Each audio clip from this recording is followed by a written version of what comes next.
for debate. Madam Speaker, today is not just an ordinary parliamentary day. The House, Madam Speaker, is being asked to decide whether we remain faithful custodians of the Constitution of Zimbabwe or whether we become accomplices in dismantling it. I rise, Madam Speaker, to oppose this bill in its entirety. I oppose it, Madam Speaker, because it is unnecessary. I oppose it, Madam Speaker, because it is dangerous. I oppose it because it is anti-democratic. Most importantly, Madam Speaker, I oppose it because it seeks to reverse every democratic gain which we achieved in the 2013 Constitution. Madam Speaker, the Minister of Justice, Honorable Ziyambi Ziyambi, he wants us to believe that this bill is about improving governance. It is not.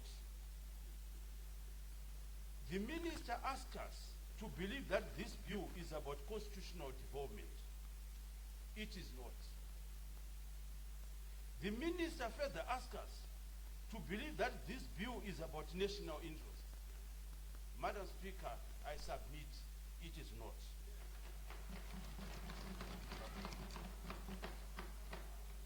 This bill, Madam Speaker, is about one thing and one thing alone, which is the accumulation and the preservation of political power.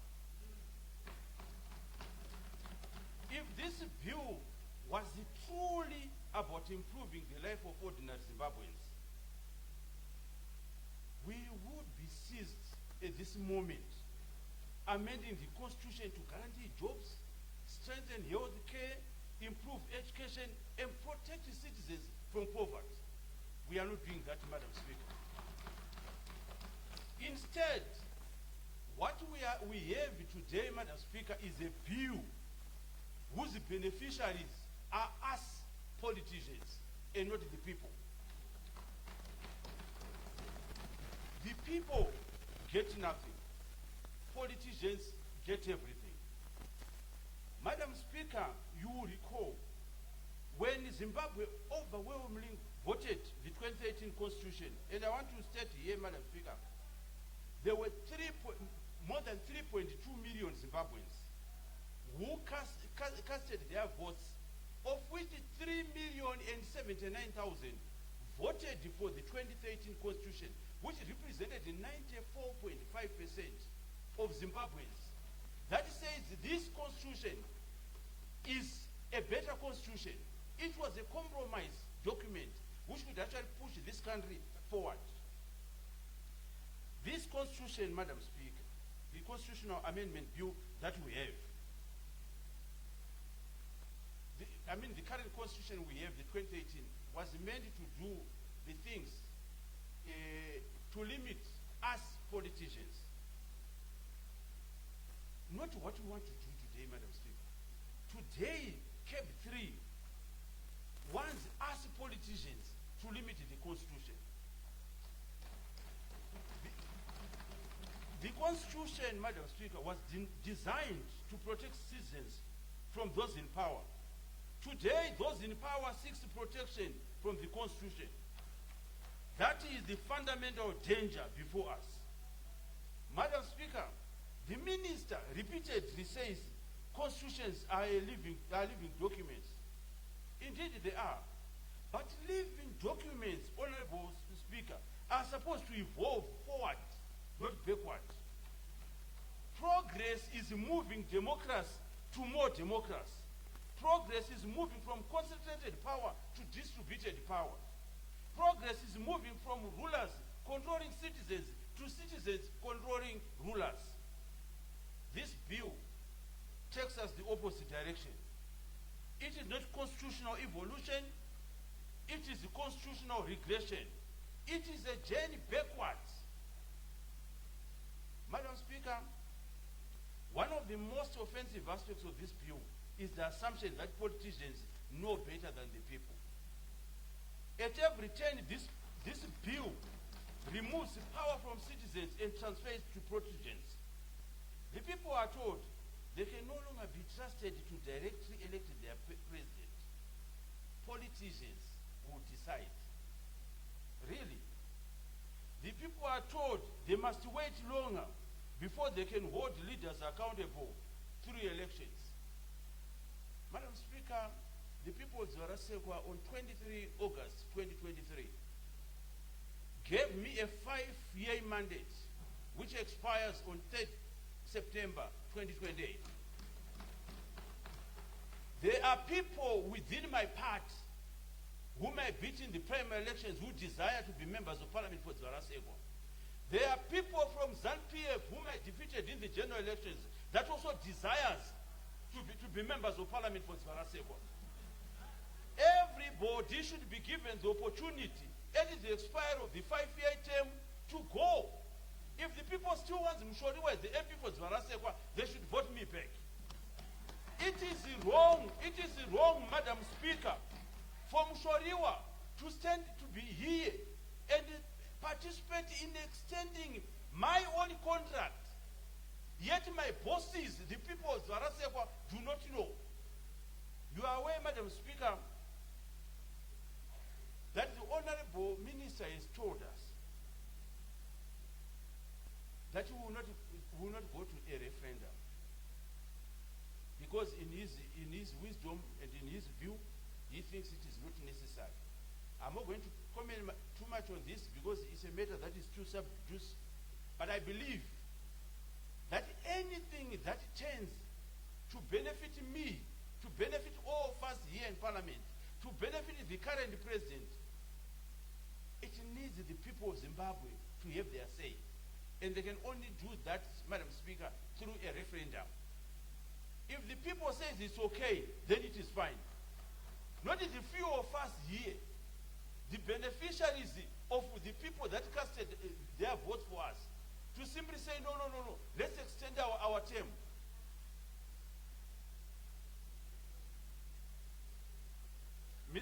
Madam Speaker,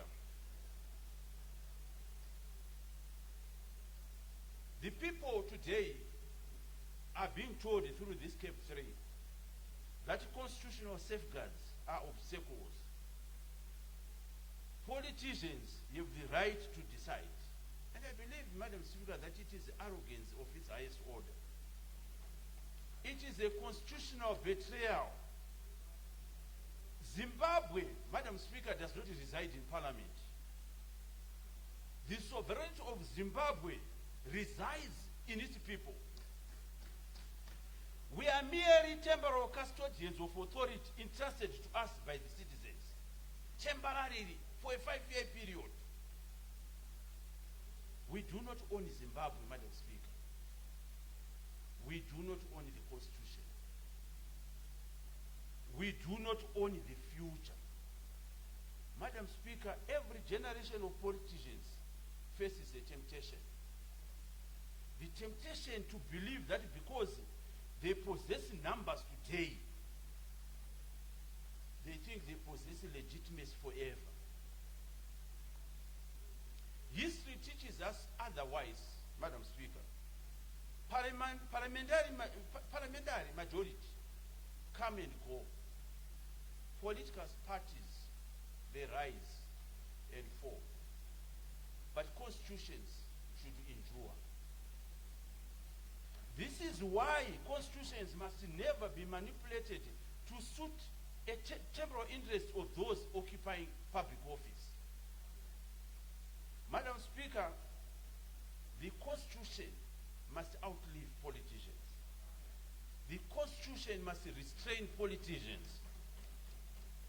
The Minister, the Honorable Minister of Justice, speaks of stability. I found that argument deeply troubling. Throughout history, attacks on democracy have always been justified in the name of stability. The answer to every democratic demand has been, we need stability. The answer to every demand for accountability has been, we need stability.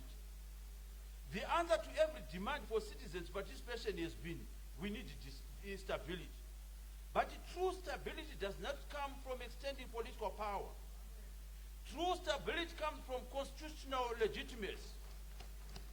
True stability comes from free and fair elections. True stability comes from accountable leadership. True stability comes from citizens believing that the rules apply equally to everyone. Madam Speaker, Zimbabwe has many pressing problems.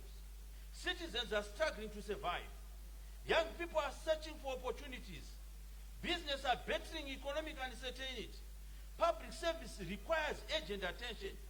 Yet the government's constitutional priority is not solving these challenges.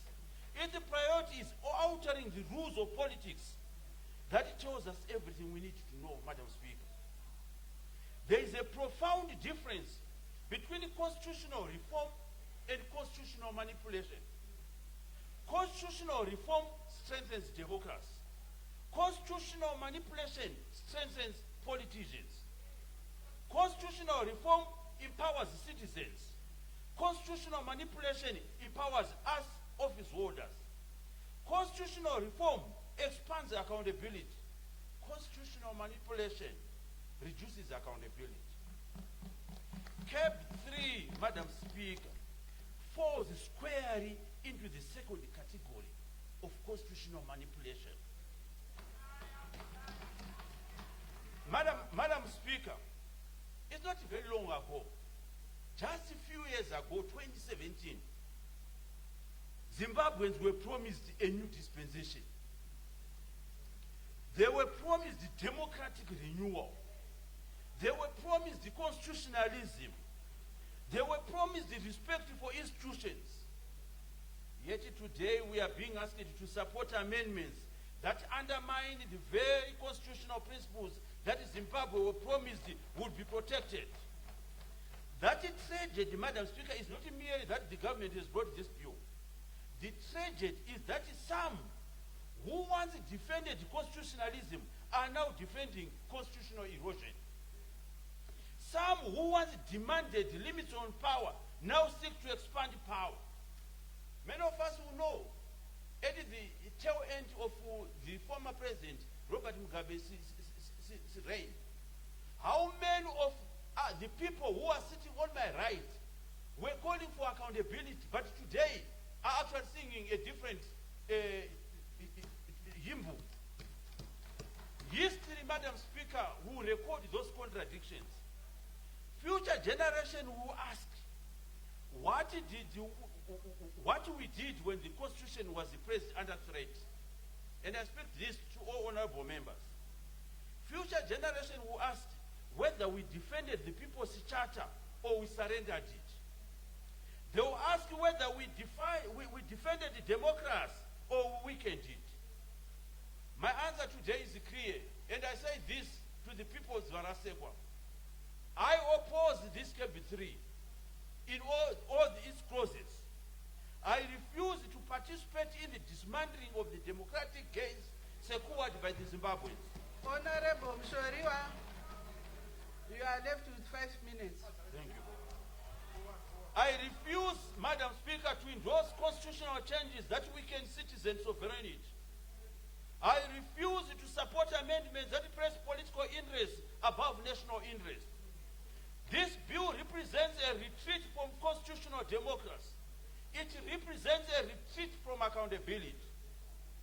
Madam Speaker, in 2017, and all of us will recall what transpired.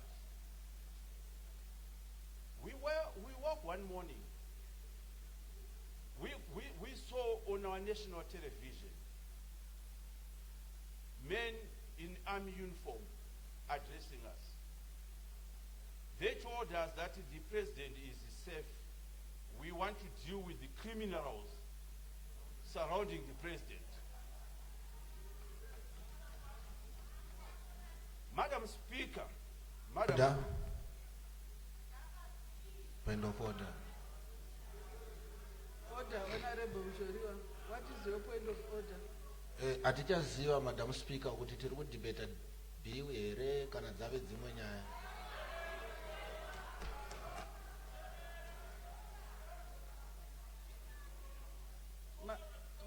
Mazvita honorable ndizvozvo honorable Mushoriwa debate bill.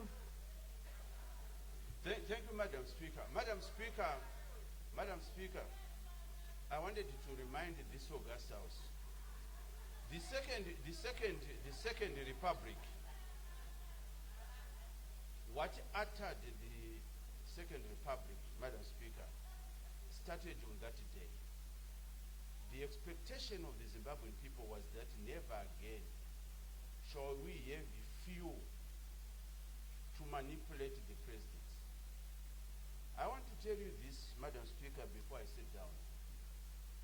The current president came into the government in 1980. Honorable Mushoriwa, I urge you to debate the bill, not about the current president. No, but Madam Speaker, the bill seeks to extend the tenure of the current president and current parliament. So I'm actually within my purview, and I just wanted to put this on record, Madam Speaker. Point of order. Order, Honorable Mushoriwa. What is your point of order? Madam Speaker, ma'am, kana munhu asingadi kudya nguruve iye pachake ngaazorofaniisa vati nguruve ngaangoregera kuuya 2028 ogara kumba kwake. Ndatenda.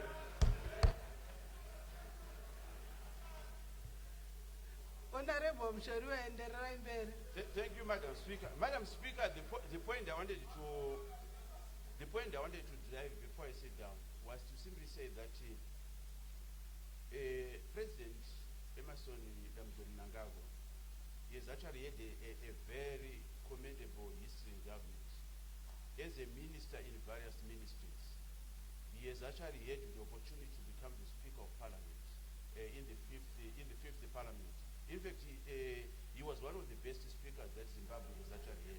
Unfortunately, your time is up, Honorable Mushoriwa. Point of privilege. Point of privilege. Point of privilege, Madam Speaker. I have a point of privilege. Order. Point of privilege. I have a point of privilege, Madam Point Speaker. of privilege, Honorable. My point of privilege, Madam Speaker, is that I humbly request that you give him 5 more minutes to wrap up his debate. Thank you very much. I second. Is there an objection?